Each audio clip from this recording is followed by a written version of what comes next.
প্রিয় শিক্ষার্থী, আজকের ক্লাসে আমি তোমাদের সবাইকে আন্তরিক শুভেচ্ছা এবং অভিনন্দন জানাচ্ছি।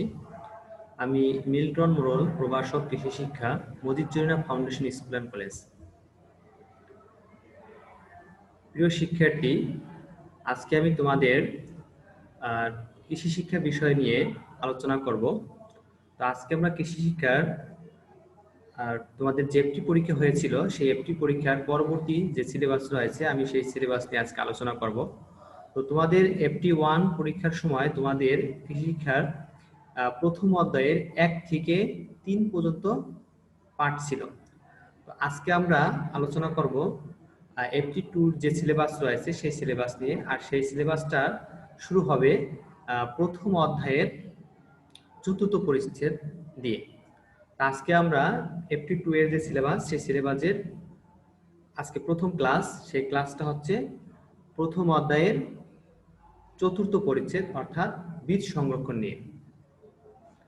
প্রিয় শিক্ষার্থী, আমরা জানি যে ফসল চাষের জন্য বীজ একটি গুরুত্বপূর্ণ বিষয়। কেননা একজন কৃষকের যদি জমি থাকে, তার যদি চাষাবাদ করার জন্য জনবল থাকে, তার যদি টাকা পয়সা থাকে লেবার খরচের জন্য, কিন্তু তার যদি ভালো বীজ না থাকে তাহলে কিন্তু সে জমিতে সে ফসল আশা করতে পারে না। এর জন্য ভালো বীজের দরকার হয়। আর সেই ভালো বীজ কিভাবে তৈরি করা যায় এবং কিভাবে সেই ভালো বীজ সংরক্ষণ করতে হয় আমরা আজকে সেই বিষয়গুলো নিয়ে আলোচনা করব। তো প্রিয় শিক্ষার্থী, দেখো প্রথমে আছে বীজ সংরক্ষণ প্রক্রিয়া। তার আগে আমরা জানবো যে বীজ আসলে বলতে কি বোঝায়। বীজ বলতে সাধারণত বোঝায় যে পরিপক্ক ডিম্বক, অর্থাৎ fertilise and mature ovule containing an embryo in dormant stage is called হচ্ছে বীজ। অর্থাৎ নিঃসিক্ত এবং পরিপক্ক ডিম্বককে কি বলা হয়? বীজ বলা হয়। এই বীজ সংরক্ষণ করার যে প্রক্রিয়া, দেখো কি বলা আছে, বীজ উৎপাদন থেকে বীজ সংরক্ষণ শুরু হয়। অর্থাৎ বীজ যখন উৎপাদন করা হয় তখন থেকে কি করা হয়? বীজ সংরক্ষণ শুরু হয়। জমিতে এর বপন বা রোপণের মাধ্যমে বীজ সংরক্ষণ প্রক্রিয়া শেষ হয়। তাহলে দেখা যাচ্ছে যে বীজ সংরক্ষণ বলতে বীজের উৎপাদন, শুকানো, প্রক্রিয়াজাতকরণ, মান নিয়ন্ত্রণ, বিপণন যাবতীয় কাজ সুষ্ঠুভাবে সম্পূর্ণ করাকেই বোঝায়। তাহলে আমরা জানলাম যে বীজ সংরক্ষণ প্রক্রিয়া কি। বীজ সংরক্ষণ প্রক্রিয়া বলতে কি, বীজের উৎপাদন, শুকানো, প্রক্রিয়াজাতকরণ, মান নিয়ন্ত্রণ। অর্থাৎ ধারাবাহিকভাবে প্রথমে বীজ উৎপাদন করতে হবে, তারপর শুকাতে হবে, তারপর প্রক্রিয়াজাতকরণ করতে হবে, মান নিয়ন্ত্রণ করতে হবে এবং তারপর কি বিক্রি করতে হবে, অর্থাৎ বিপণন। এই যে কাজ, ধারাবাহিক যে কাজ, সেগুলো হচ্ছে বীজ সংরক্ষণ প্রক্রিয়া। এখন দেখো বীজ সংরক্ষণের কিছু শর্ত রয়েছে, সেই শর্তগুলো আমরা জানবো। বীজ সংরক্ষণের করতে হলে সেক্ষেত্রে যে শর্তগুলো আমাদের মনে রাখতে হবে সেই বিষয়গুলোর ভিতরে রয়েছে যে কেবল বীজের জন্যই ফসল চাষ করতে হবে। অর্থাৎ বীজের জন্য কি করতে হবে? আমাদের ফসল চাষ করতে হবে। অর্থাৎ ওই জমির আশে অন্য কোনো ফসল রাখা যাবে না, বা ওই জাতীয় অন্য ফসল রাখা যাবে না। যেমন আমরা যদি ধানের ফসল চাষ করি, যেমন BR1 একটা ধানের জাত আছে, আমরা BR1 ধানের যদি বীজ উৎপাদন করতে চাই তাহলে সেই ধানের পাশে আমরা BR2 বা BR3 যে ধানের জাতগুলো আছে সেগুলো কিন্তু বপন বা রোপণ করা যাবে না। অর্থাৎ যে বীজটা আমরা উৎপাদন করব শুধু তার আশেপাশে ওই বীজের ফসলই থাকতে হবে। দ্বিতীয় যে পয়েন্টটা রয়েছে যেটা হচ্ছে নির্বাচিত জমির আশেপাশে জমিতে ওই নির্দিষ্ট বীজ ফসলের অন্য জাতের আবাদ না করা। আমি যে পয়েন্ট একটু আগে বললাম সেই বিষয়টা। তারপর হচ্ছে বীজ উৎপাদনের জন্য নির্ভরযোগ্য প্রতিষ্ঠান থেকে বীজ সংরক্ষণ করা। হ্যাঁ, আমরা অনেক সময় দেখতে পাই যে বিভিন্ন প্রতিষ্ঠান থেকে যখন বীজ কেনা হয় বাজার থেকে, তখন দেখা যায় যে বীজ কিন্তু গজায় না।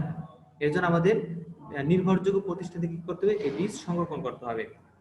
বীজের চারা বৃদ্ধিকারী জমি থেকে ভিন্ন জাতের গাছ তুলে ফেলতে হবে, যাতে অন্য জাতের যদি ধানের ফসল থাকে তাহলে সেই বীজের সাথে কিন্তু আমাদের কাঙ্ক্ষিত যে ফসল সেই ফসলেতে কিন্তু মিক্সড হয়ে যেতে পারে। এজন্য কি করতে হবে, কাঙ্ক্ষিত যে বীজের ফসল সেটা রেখে আমাদের অন্য জাতের ধানের বা অন্য যদি ফসল থাকে সেগুলো কি করতে হবে, আমাদের সেই জায়গা থেকে সরে ফেলতে হবে।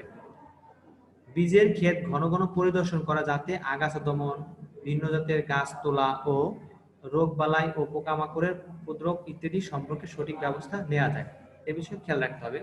ফসলের পরিপক্কতার দিকেও দৃষ্টি রাখতে হবে, অর্থাৎ পরিপক্ক যথেষ্ট যদি পরিপক্ক না হয় তাহলে কিন্তু বীজ ওই জমির ফসল থেকে আহরণ করা যাবে না।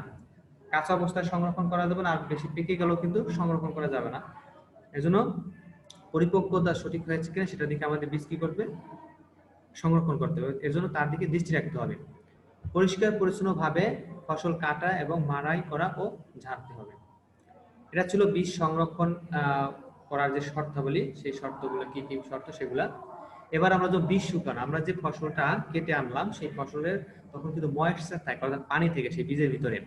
এই জন্য কি করতে হবে, সেই বীজটা কি করতে হবে, শুকাতে হবে।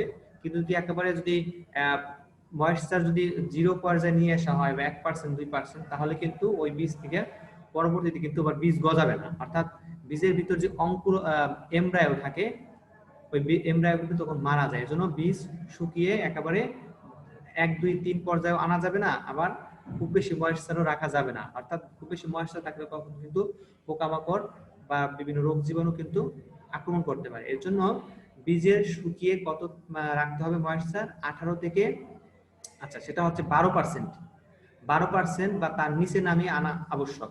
বীজের আর্দ্রতা কত থাকতে হবে, 12% ময়েশ্চার থাকতে বীজের ভিতরে। এই যে এখানে বলা হয়েছে যে ক্ষেত থেকে যখন ফসল কাটা হয় তখন এর আর্দ্রতা থাকে কত, 18 থেকে 40% থাকে। এই 18 থেকে 40% যে ময়েশ্চার থাকবে, অর্থাৎ বীজের ভিতরে যে পানি থাকবে সেটাকে কমিয়ে কত নিয়ে আসতে হবে, 12% নিচে, অর্থাৎ 12-র নিচে, অর্থাৎ 8 থেকে প্রায় 12% এর ভিতরে রাখতে হবে। এই জন্য বলছে এই আর্দ্রতা বীজের জীবন শক্তি নষ্ট করে ফেলে, তাই বীজকে পরবর্তী মৌসুমে ব্যবহার করার নিমিত্তে বীজের আর্দ্রতাকে 18% বা তার নিচে নামিয়ে আনা আবশ্যক, আর এজন্যই বীজ শুকানোর প্রয়োজন হয়। আমরা বীজ শুকানোর প্রয়োজনীয়তা কি বা কত পার্সেন্ট আমাদের ময়েশ্চার রাখতে হবে এই বিষয়টা কিন্তু আমরা জানলাম। তোমাদের এখান থেকে কিন্তু প্রশ্ন আসবে যে বীজ শুকিয়ে বীজের আর্দ্রতা কত পার্সেন্ট রাখতে হবে, তাহলে সেটা অবশ্যই মনে রাখবে 8 থেকে 12%-এর ভিতরে, অর্থাৎ 8% রাখলে হবে, 9%, 10%, 11%, 12% রাখলেও হবে, 8 থেকে 12%। 8-এর নিচে রাখা যাবে না, আর হচ্ছে 12-র উপরে রাখা যাবে না। বীজ শুকানোর পদ্ধতি প্রাকৃতিক বা স্বাভাবিক শুকানোর পদ্ধতি রয়েছে এবং হচ্ছে কি উত্তপ্ত বাতাসে শুকানো রয়েছে। আমাদের গ্রাম এলাকায় দেখা যায় যে বাতাসে প্রাকৃতিক পদ্ধতিতে শুকানো হয়। তো বীজ শুকানোর নির্ভর করবে কয়েকটা বিষয়ের উপর, যেমন হচ্ছে বীজের আর্দ্রতার মাত্রা, বাতাসের তাপমাত্রা ও আর্দ্রতার মাত্রা, বাতাসের গতি এবং হচ্ছে বীজের পরিমাণের উপর। এই বিষয়গুলোর উপর কি করবে, বীজ শুকানোর সময় নির্ভর করবে। আমরা এখানে জানলাম যে বীজ সংরক্ষণ প্রক্রিয়া কি, বীজ কি, বীজ সংরক্ষণের শর্ত কি কি, তারপর বীজ শুকিয়ে কত পার্সেন্ট ময়েশ্চার রাখতে হবে এই বিষয়গুলো, এবং হচ্ছে বীজ উৎপাদনের পদ্ধতি সম্পর্কে আমরা জানলাম। প্রিয় শিক্ষার্থীরা, এখানে আছে মনে রাখতে হবে যে বেশি তাপমাত্রা বীজ শুকালে বীজের সমূহ ক্ষতি হয়। আমি যেটা আগেই শুরুতে বলছিলাম যে বীজ শুকিয়ে বীজের আর্দ্রতা 8%-এর নিচে রাখা যাবে না, তাহলে কি হবে, বীজের জীবন শক্তি, এখন লেখা আছে দেখো যে বীজের জীবন শক্তি বা অঙ্কুরোদ্গম ক্ষমতা হ্রাস পায়। অপর্যাপ্ত তাপে বীজ শুকালেও একই রকম ক্ষতি হয়। পরিমিত তাপে দক্ষতার সাথে বীজ শুকালে কি হয় দেখো, সর্বোচ্চ মানের বীজ পাওয়া যাবে, আর বীজ দীর্ঘকাল সংরক্ষণ করা যাবে, বীজের ব্যবহার আর্থিক লাভের সম্ভাবনা বৃদ্ধি পাবে। এজন্য আমাদের ওই বীজ শুকিয়ে 8 থেকে 12%-এর মতো ময়েশ্চার রাখাটা প্রয়োজন। তারপর আছে বীজ প্রক্রিয়াজাতকরণ। দেখো বীজ প্রক্রিয়াজাতকরণ কি, ফসল কাটার পর ফসলের দানাকে বীজে পরিণত করা হয় এবং পরবর্তী বপনের পূর্ব পর্যন্ত বীজের উন্নত মান ও অঙ্কুরোদ্গম ক্ষমতাকে বজায় রাখার জন্য বীজের সর্বপ্রকার পরিচর্যাকে বীজের প্রক্রিয়াজাতকরণ বলা হয়। বীজ শুকিয়ে মান ও আকার অনুযায়ী তাপ ভাগ করা এবং সর্বশেষ সংরক্ষণের ব্যবস্থা করা বীজ প্রক্রিয়াজাতকরণের গুরুত্বপূর্ণ কার্যকলাপ। বীজকে সুষ্ঠুভাবে প্রক্রিয়াজাত করতে হলে যে সুফল পাওয়া যায় সেগুলো কি কি, বীজের বিশুদ্ধতা পাওয়া যায়, অর্থাৎ বীজের ভিতর অন্য কোনো বীজ থাকে না তখন, বীজ দেখতে কি হয়, আকর্ষণীয়। যদি বীজগুলো ভালোভাবে প্রক্রিয়াজাতকরণ করা হয় তখন তার ভিতরে কিন্তু ময়লা আবর্জনা এগুলো থাকবে না, যদি বীজগুলো দেখতে আকর্ষণীয় হবে, বীজের অঙ্কুরোদ্গম ক্ষমতা বাড়বে। তারপর হচ্ছে বীজের মান নির্ণয়। আমরা জানি যে বীজের ভিতরে বিভিন্ন ধরনের অন্য জাতের বীজ থাকতে পারে, ঘাস থাকতে পারে, বা অন্য পাথর বা ধুলি কণা ময়লা আবর্জনা থাকতে পারে। এজন্য কি করতে হবে, বীজের মান নিয়ন্ত্রণ করতে হলে এই যে বিষয়গুলো, অর্থাৎ বীজের মান নিয়ন্ত্রণের ক্ষেত্রে একটি বীজের নমুনার ক্ষেত্রে কি থাকতে পারে, বীজ, বিশুদ্ধ বীজ, ঘাসের বীজ, অন্যান্য শস্যের বীজ, পাথর থাকতে পারে। এগুলো কি করতে হবে, সরিয়ে ফেলতে হবে। এজন্য এদের মধ্যে বিশুদ্ধ বীজের এগুলো সরিয়ে ফেলে যে বিশুদ্ধ বীজ পাওয়া যাবে, এদের মধ্যে বিশুদ্ধ বীজের শতকরা হার বের করাই বীজের বিশুদ্ধতা পরীক্ষা। অর্থাৎ বীজের ভিতরে বিভিন্ন ধরনের জিনিস থাকে, যেমন ঘাসের বীজ থাকতে পারে, অন্য শস্যের বীজ থাকতে পারে, পাথর বীজ, এগুলো সরিয়ে বিশুদ্ধ বীজ বের করে সেই বিশুদ্ধ বীজের শতকরা হার, মানে কত পার্সেন্ট ওই বীজের ভিতরে বিশুদ্ধতা আছে, এটা বের করার প্রক্রিয়া হচ্ছে বীজের বিশুদ্ধতা পরীক্ষা। বীজের অঙ্কুরোদ্গম পরীক্ষা, অর্থাৎ বীজ কত পার্সেন্ট বীজ গজালো সেটা, এটার জন্য যে কাজটা করতে হবে, দেখো নমুনা বীজের শতকরা কয়টি বীজ গজায় তা বের করাই বীজের অঙ্কুরোদ্গম। অর্থাৎ আমি যদি 100 বীজ গজানোর জন্য যদি ব্যবহার করা হয়, এখানে সেই 100 বীজের মধ্যে কয়টা বীজ গজালো, 70টা নাকি 80টা, এটা বের করার প্রক্রিয়া হচ্ছে বীজের অঙ্কুরোদ্গম পরীক্ষা। যখন বীজের আর্দ্রতা 35 থেকে 60% বা তার উপরে হয় তখন অঙ্কুরোদ্গম হয়। এর জন্য কি করা হয়, বীজ যখন গজানো তখন বীজ থেকে অনেকদিন ভিজিয়ে রাখা, অনেক সময় ভিজিয়ে রাখা হয়। দেখা যায় ধানের বীজ প্রায় 2 দিন ভিজিয়ে রাখা হয়। অন্যান্য ফসলের যে শক্ত আবরণ থাকে যেসব বীজের, সিম বীজ বা অন্য যেসব বীজ রয়েছে, এগুলো কিন্তু অনেক সময় ভিজিয়ে রাখা হয়, যেমন ঢেঁড়সের বীজ, এগুলো ভিজিয়ে রাখা হয়। প্রতিদিন দেখতে হবে পানি যেন শুকিয়ে না যায়। আচ্ছা, এখানে বলছে 100টি বীজ গুনে একটি বেলে মাটিপূর্ণ মাটির পাত্রে রেখে বা পানি দ্বারা ভিজিয়ে রাখতে হবে। প্রতিদিন দেখতে হবে পানি যেন শুকিয়ে না যায়। নির্ধারিত সময় পরে বীজের অঙ্কুরোদ্গম শুরু হবে। যতটি বীজ গজাবে ততটি হবে বীজের অঙ্কুরোদ্গম হার। অর্থাৎ 100টি বীজের যতটি গজাবে, 80টি গজালে 80%, 90টি গজালে 90%, এভাবে আমরা বের করতে পারবো। দেখো বীজের আর্দ্রতা পরীক্ষা। বীজের আর্দ্রতা পরীক্ষার হার নির্ণয় করার পদ্ধতি হচ্ছে কি, নমুনা বীজের ওজন, আমি যে বীজ নেব সেই বীজের কতটুকু বীজ নিলাম সেই বীজের এই যে ওজনটা আমরা লিখবো। তারপর হচ্ছে নমুনা বীজের শুকানো ওজন, অর্থাৎ আমি যদি আমি 5 কেজি বীজ দেই, সেই 5 কেজি বীজ দিলে সেই 5 কেজি বীজ এখানে প্রথম দেব, তারপরে 5 কেজি বীজ শুকিয়ে আমি কতটুকু পাবো, ধরলাম 4.5 কেজি পেলাম, এই সেই 4.5 কেজি এখানে লাগবো। আর নমুনা বীজের ওজন অর্থাৎ 5 কেজি বীজ নেওয়া হয়েছিল, তাহলে আমরা কি করব, 5 কেজি বীজ যদি আমরা নেই, সেই বীজে যদি আমরা আর্দ্রতা বের করি, তাহলে এখানে কি করব, আমরা 5 কেজি লিখবো। আর 5 কেজি বীজ পরে শুকাবো, শুকানোর পরে যদি 4.5 কেজি পাওয়া যায়, তাহলে জায়গায় সেই 4.5 কেজি লিখবো। তারে ভাগ করবো কি, আমরা কয় কেজি বীজ নিয়েছিলাম, 5 কেজি, সেই 5 কেজি নিচে লিখবো, ইনটু দেবো 100। তাহলে এইভাবে ক্যালকুলেশন করলে আমরা যে মানটা পাবো সেটা হচ্ছে ওই বীজের 5 কেজি বীজের আর্দ্রতার হার বের হয়ে যাবে। তাহলে কিভাবে বীজের আর্দ্রতার হার বের করতে হয়, এখান থেকে কিন্তু তোমাদের অনেক সময় কিন্তু অঙ্ক আসবে। এর জন্য এই যে সূত্রটা, সেই সূত্রটা তোমরা ভালোভাবে মনে রাখবে এবং এভাবে আসলে অঙ্ক করবে। বীজের জীবনী শক্তি পরীক্ষা। দেখো বীজের জীবন শক্তি কি, ওই বীজ গজানোর যে প্রক্রিয়া ছিল, অর্থাৎ অঙ্কুরোদ্গম, এই অঙ্কুরোদ্গম পরীক্ষার জন্য, অর্থাৎ বীজের পরীক্ষার জন্য বীজ গজানোর একটি প্রতিকূল অবস্থা সৃষ্টি করা হয়। এই প্রতিকূল অবস্থায় যে বীজ বেশি গজাবে সেই বীজেই জীবন শক্তি বেশি। অর্থাৎ প্রতিকূল অবস্থায় যে বীজ বেশি পরিমাণ গজাবে তার জীবন শক্তি তত বেশি বলে ধরে নেওয়া হয়। বীজ বিপণন। দেখো বীজ বিপণন হচ্ছে বীজ আর বিক্রি করা। বীজ প্রযুক্তির একটি উল্লেখযোগ্য অংশ। বীজ বিপণন বলতে বীজ সংগ্রহ করা, তারপর প্যাকেজ করা, বিক্রি পূর্ব সংরক্ষণ, বিজ্ঞপ্তি, বিক্রি, এসব কাজকে এক কথায় বিপণন বলা হয়। বীজ বিপণনকালে ক্রেতাদের নিম্নোক্ত তথ্যগুলো প্রদান করতে হয়। অর্থাৎ যখন বীজ বিক্রি করব তখন বিভিন্ন ধরনের তথ্য দিতে হয়। যেমন আমরা যদি বাজার থেকে কোনো কিছু কেনা হয় তখন প্যাকেটের উপর কিন্তু অনেক বিষয় লেখা থাকে, যে কত তারিখে উৎপাদন করা হয়েছে, কোন প্রতিষ্ঠানে উৎপাদন করা হয়েছে এবং কতদিন পর্যন্ত এটা সংরক্ষণ করা যাবে, এগুলো কিন্তু ইনফরমেশনগুলো লেখা থাকে। ঠিক তেমনি বীজের ক্ষেত্রেও কিছু ইনফরমেশন লেখা থাকে, যেমন বীজের জাত নির্ধারণ থাকবে, বীজের পরিমাণ কতটুকু সেটা থাকবে, বীজ অনুমোদন প্রাপ্ত বা প্রত্যায়িত কিনা, বীজের অঙ্কুরোদ্গম হার, কত পার্সেন্ট বীজ গজাবে সেটা লেখা থাকবে, বীজের বিশুদ্ধতা হার, বীজের আর্দ্রতা, বীজের জীবনকাল, বীজ উৎপাদনকারী সংস্থার নাম, বীজ অনুমোদন সংস্থার নাম, বীজ বপনের পদ্ধতি, কিভাবে বপন করতে হবে সেটা, সংরক্ষণ নির্দেশনা এবং বীজের মূল্য।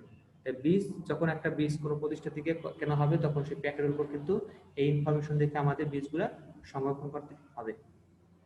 বীজ সংরক্ষণের গুরুত্ব রয়েছে। দেখো, যখন জমি রেডি হয়ে যায় কিন্তু যদি বীজ না থাকে তখন কিন্তু সেই জমিতে কিন্তু ফসল চাষাবাদ করা সম্ভব হয় না। এই জন্য আগে থেকে কি করতে হবে, বীজ সংরক্ষণ করে সেই বীজগুলা রেডি করে রাখতে হবে। বীজ ভীষণ অনুভূতিপ্রবণ, একটু অসতর্কতার জন্য বিপুল পরিমাণ বীজ নষ্ট হয়ে যায়। কৃষকেরা তার নিজস্ব অভিজ্ঞতা অনুযায়ী বীজ সংরক্ষণ করেন, একটাই উদ্দেশ্য, সামনের মৌসুমে যাতে সুস্থ সবল বীজ বাজারে বিক্রি করতে পারেন। কিন্তু তবুও কিভাবে বীজের জীবন শক্তি যাতে নষ্ট না হয় সেদিকে লক্ষ্য রেখেই বীজ সংরক্ষণের পদ্ধতির উদ্ভাবন হয়েছে। ফসল বাছাই মারাই ও পরিবহন কালেই বীজ নষ্ট হয় বেশি। ইঁদুর, পাখি, তারপরে ছত্রাক, আর্দ্রতা ইত্যাদির কারণে প্রায় 10 ভাগ ফসল নষ্ট হয়ে যায়। তো এই বীজের সাথে ধুলাবালি, তারপরে নুড়ি পাথর ও বীজের গুণাগুণ কি হয়ে যায়, নষ্ট করে। দেখো কি কি কারণে বীজ নষ্ট হয়ে যায়, পশু পাখি, তারপর ছত্রাক, আর্দ্রতা, নুড়ি পাথর, এগুলো থাকলে বীজের কি হয়ে যায়, অনেক সমস্যায় গুণাগুণ নষ্ট হয়ে যায়। বীজ সংরক্ষণের প্রাথমিক উদ্দেশ্য হলো বীজের গুণগত মান রক্ষা করা এবং যেসব বিষয় বীজকে ক্ষতি করতে পারে সেগুলো সম্পর্কে সতর্ক হওয়া এবং প্রতিরোধের ব্যবস্থা করা। বীজ সংরক্ষণ পদ্ধতি, আমাদের দেশে বিভিন্ন ধরনের পদ্ধতি রয়েছে বীজ সংরক্ষণ করার জন্য। দেখো, বাংলাদেশে বীজ সংরক্ষণ অনেক পদ্ধতি আছে। এক এক ফসলের বীজ এক এক রকম পদ্ধতি ব্যবহার করা হয়। যেমন দানা জাতীয় শস্য, যেমন ধান, গম, ভুট্টা, বীজের জন্য ধান গোলা, ডোল, মাটির পাত্র, চটের বস্তা, পলিথিন এবং বেড ব্যবহার করা হয়। নিম্নে ফসল সংরক্ষণের পদ্ধতি সম্পর্কে আলোচনা করা হলো। দেখো, বীজ শুকানো বা চটের বস্তায় সংরক্ষণ করা। আমাদের দেশে যখন গ্রামে দেখা যায় যে চটের বস্তায় ধান শুকানোর পরে সেটা সংরক্ষণ করে রাখা হয়। দেখো, বীজ শুকানোর অথবা অনেক সময় দেখা যায় মাটির পাত্রেও বীজ সংরক্ষণ করে রাখা হয়। দেখো, বীজ শুকানোর অর্থ হচ্ছে বীজ থেকে অতিরিক্ত আর্দ্রতা সরণ এবং পরিমিত মাত্রা আনা। আর্দ্রতার মাত্রা কত রাখতে হবে আমি বলেছিলাম একটু আগে যে আর্দ্রতা হবে 12 থেকে 13% হলে ভালো হয়, তবে 8% যাতে নিচে না হয় সেদিকে আমাদের খেয়াল রাখতে হবে। বাংলাদেশের বীজ শুকানো হয় রোদে বা সূর্যতাপে। এই আর্দ্রতা 12 থেকে 13% নামাতে বীজগুলোকে প্রায় 3 দিন প্রখর রোদে কি করতে হয়, শুকাতে হয়। ঠিক মতো শুকিয়েছে কিনা তা বীজ কামড় দিয়ে পরখ করতে হয়, অর্থাৎ কামড় দিয়ে সেটাকে দেখতে হয়। যদি বীজ কামড় দিলে যদি কট কট আওয়াজ হয়, দেখো লেখা আছে এখানে যে বীজ কামড় দেওয়ার পর যদি কট কট করে আওয়াজ হয় তবে মনে করতে হবে যে বীজ ভালোভাবে শুকিয়েছে। অথবা বীজগুলোকে চটের বস্তায় নিয়ে গোলা ঘরে রাখা হয়। বীজ পোকার উপদ্রব থেকে রক্ষার জন্য বীজের বস্তায় নিমের পাতা, তারপর নিমের শিকড়, আপেল বীজের গুঁড়া, বিষ কাঁঠাল ইত্যাদি মেশানো হয়। এগুলো মিশিয়ে কি হবে, বীজের ভিতর যে ক্ষতিকর যে পোকা থাকে এগুলো কিন্তু তখন জন্মাতে পারে না। তো প্রিয় শিক্ষার্থী, আমরা এখানে জানলাম যে বীজের জীবন শক্তি পরীক্ষা কি, বীজ বিপণন কি, বীজ সংরক্ষণের যে গুরুত্ব সেই গুরুত্বটা কি, এবং বীজ সংরক্ষণ পদ্ধতি এবং কিসের ভিতরে করে বীজ সংরক্ষণ করা যায় সে বিষয় সম্পর্কে আমরা জানলাম। এবার আমরা জানবো যে বাংলাদেশের প্রেক্ষাপটে কিসে কিসে বীজগুলো সংরক্ষণ করা হয়। ধানের গোলা সংরক্ষণ করা হয়, তারপর ডোলের সংরক্ষণ, এখানে আমরা ডোল দেখতে পাচ্ছি। দেখো, ধানের গোলা সংরক্ষণ, ধান সংরক্ষণের জন্য ধানের গোলা ব্যবহার হয়। ধান গোলার আয়তন বীজের পরিমাণের উপর নির্মাণ করা হয়। বীজ রাখার আগে ধানগুলার ভিতর ও বাহিরের গোবর এবং মাটির মিশ্রণের প্রলেপ দিয়ে বীজ রাখার উপযুক্ত করতে হয়। এখান থেকে কিন্তু প্রশ্ন আসে তোমাদের যে ধানের গোলা বীজের সংরক্ষণের জন্য করার আগে কি করতে হয়, তাহলে কি করতে হবে, সেটাকে গোবর এবং কি মাটির প্রলেপ দিয়ে আমরা জানি যে ধান রাখার জন্য যে ডোল বা যে গোলা তৈরি করা হয় তার কিন্তু মাঝখানে ছিদ্র থাকে। এই ছিদ্র দিয়ে কিন্তু ক্ষতিকর পোকা বা বাতাস ঢুকতে পারে। এর জন্য কি করতে হবে, ছিদ্রগুলো মাটি এবং গোবর মিশ্রিত করে প্রলেপ দিয়ে ছিদ্রগুলো বন্ধ করে দিতে হবে। বীজগুলো এমন ভাবে ভরতে হবে যেন এর ভিতরে কোনো বাতাস না থাকে। সেজন্য ধানগুলার মুখ বন্ধ করে উপরে গোবর বা মাটির প্রলেপিত হয়।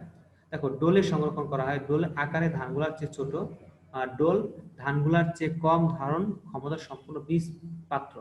এটি বাঁশ বা কাঠ দিয়ে গোলাকার করে তৈরি করা হয়। ধান গোলার মতোই ডোলের বাহিরে ও ভেতরে গোবর ও মাটির মিশ্রণের প্রলেপ দিয়ে ভালোভাবে শুকিয়ে বীজ রাখার উপযুক্ত করা হয়। পলিথিন বীজে অনেক সময় বীজ সংরক্ষণ করা হয়। দেখো, পলিথিন ব্যাগের সংরক্ষণ। আজকাল 5 কেজি ধারণ ক্ষমতা সম্পূর্ণ পলিথিন ব্যাগে বীজ সংরক্ষণ করা হয়। এই ব্যাগে RDRS কর্তৃক উদ্ভাবিত। তাহলে এইটা প্রশ্ন আসতে পারে যে যে আজকাল যে 5 কেজি ধারণ ক্ষমতা সম্পন্ন যে পলিব্যাগ পাওয়া যায়, এটা উদ্ভাবন করেছে কারা? তাহলে RDRS কর্তৃক উদ্ভাবিত। সাধারণ পলিথিনের চেয়ে বীজ রাখার পলিথিন অপেক্ষাকৃত মোটা হয়। শুকনো বীজ এমনভাবে পলিথিন ব্যাগে রাখতে হবে যাতে কোনো ফাঁক না থাকে এবং ব্যাগ থেকে সম্পূর্ণ বাতাস বেরিয়ে আসে। অতঃপর ব্যাগের মুখ তাপের সাহায্যে এমনভাবে বন্ধ করতে হবে যেন বাইরে থেকে ভেতরে বাতাস প্রবেশ করার সুযোগ না থাকে। তারপর মটকায় বীজ সংরক্ষণ করা যায়। দেখো, মটকা মাটি নির্মিত একটি গোলাকার পাত্র, এরকম মটকায় পানি বীজ সংরক্ষণ করা যায়। গ্রাম বাংলায় এটি বহুল পরিচিত। এটি বেশ পুরু এবং মজবুত। মটকার বাইরে মাটি বা আলকাতরা প্রলেপ দেওয়া হয়। গোলা ঘরের মাচার নিচে স্থানে মটকা রেখে তার ভিতর শুকনো বীজ পুরোপুরি ভর্তি করা হয়। অতঃপর ঢাকনা দিয়ে বন্ধ করে উপরে মাটির প্রলেপ দিয়ে বায়ুরোধক করা হয়। আমরা জানলাম যে বাংলাদেশের প্রেক্ষাপটে ধান কি কি বিষয় কিসের ভিতরে ধান সংরক্ষণ করা হয়। ধান গোলায় সংরক্ষণ করা হয়, ডোলে সংরক্ষণ করা হয়, তারপর পলিথিন ব্যাগে সংরক্ষণ করা হয় এবং কি মটকায় সংরক্ষণ করা হয়। তো প্রিয় শিক্ষার্থী, তোমাদের আজকে যে বিষয়টা আমরা আলোচনা করলাম যে বীজ সংরক্ষণ, এখান থেকে তোমাদের অনেক গুরুত্বপূর্ণ MCQ আমি কয়েকটা কিন্তু বলে দিলাম যে বীজ শুকানোর সময় বীজের আর্দ্রতা কত রাখতে হবে, 8 থেকে 12% মতো রাখতে হবে। তারপর যেমন এখানে ছিল যে একটা প্রশ্ন বললাম যে বীজের অঙ্কুরোদ্গম যে পরীক্ষা বা শতকরা বীজের শতকরার আর্দ্রতার হার নির্ণয় করার যে সূত্র, সেই সূত্রটা কিন্তু এখানে এটা থেকে কিন্তু অনেক সময় প্রশ্ন আসে। সে বিষয়ে কিন্তু আমাদের জানতে হয় ভালো করে। তারপরে একটা বিষয় ছিল এখানে যে বীজের অঙ্কুরোদ্গম।